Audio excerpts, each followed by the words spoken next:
We've been keeping you updated with this throughout the morning and late last night as well, but things have moved on because Arsenal, we can now say, are close to agreeing a deal with Chelsea for midfielder Jorginho. All parties, they're willing and they're hopeful that the move will be done in time. Jorginho's in the final 6 months of his Chelsea contract.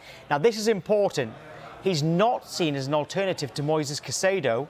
Arsenal are ready to do a deal for Caicedo if Brighton change their stance. That stance, we know, has been throughout the window. He is not for sale. If that changes, Arsenal are still ready to do that, as well as bringing in Jorginho. Right, Olivia, Jorginho, 6 months left in his Chelsea contract. So in that sense, for the player, it makes sense. For Chelsea, wanting another central midfielder, I suppose that makes sense. And Jorginho potentially getting a title-winning medal with Arsenal makes sense, but maybe the fans might not be so keen. Yeah, I don't think Chelsea fans will be particularly keen about giving a central midfielder to Arsenal and strengthening their bid for the title, because Jorginho does exactly that. Like we said at the top of the show, he is exactly what Arsenal need in terms of they need numbers in midfield.